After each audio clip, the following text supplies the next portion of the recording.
Trois mesures qui tiennent à cœur à un économiste, trois initiatives qui pourraient être prises dès 2013.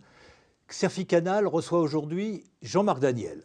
Jean-Marc Daniel, bonjour. Bonjour. Jean-Marc Daniel, vous êtes professeur d'économie à ESCP Europe et vous êtes directeur de la revue Sociétale. Quels sont les trois vœux d'économistes qui vous tiennent à cœur pour 2013 ?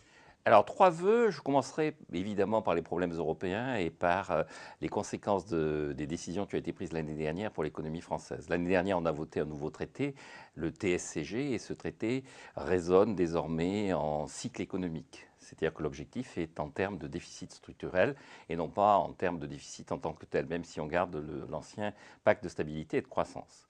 Donc le premier vœu, ce serait d'adapter la politique fiscale à ce nouveau traité. Ce qui veut dire Concrètement de créer dans ce Big Bang fiscal qu'on nous annonce une fiscalité en stabilisateur automatique. Soyez clair. La disparition de tous les impôts progressifs, un impôt sur le revenu des ménages qui serait une extension de la CSG, un seul impôt sur les entreprises. Donc un impôt purement proportionnel. Purement proportionnel. Un impôt sur les entreprises qui serait là aussi un impôt purement proportionnel, qui est celui qui d'ailleurs réagirait le plus en termes de stabilisation automatique, qui serait un impôt sur les sociétés de 12 à 15%.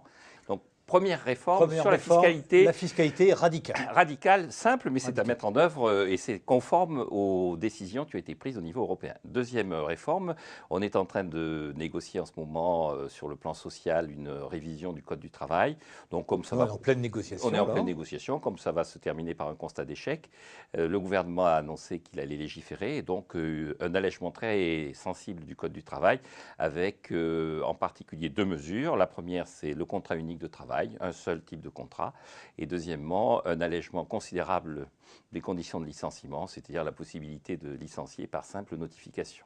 C'est-à-dire que le travail, c'est un bien, et s'il y a du chômage, c'est parce que le prix de ce bien n'est pas le bon prix. La probabilité de cette deuxième mesure est extrêmement faible.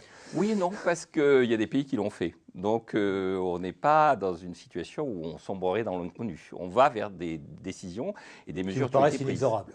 Qui me paraissent inexorables si on veut véritablement réduire le chômage, si on veut véritablement infléchir la tendance du chômage. Alors, troisième mesure. Alors, la troisième mesure, je crois qu'on est face à un endettement colossal, tout le monde en a conscience, tout le monde, j'espère, en est d'accord, et donc l'État a un passif, mais il a aussi un actif, et je pense que l'État doit achever de se désengager du système productif, concrètement annoncer et engager un système de privatisation, un programme de privatisation assez conséquent.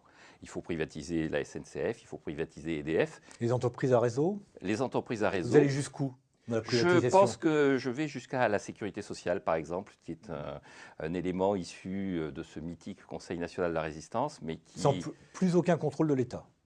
Plus aucun contrôle de l'État, autre que alors, des engagements, c'est-à-dire que quand vous avez une entreprise à réseau qui est en situation de monopole naturel, il faut que ce monopole naturel soit géré de façon privée, mais sur la base d'un cahier des charges assez précis.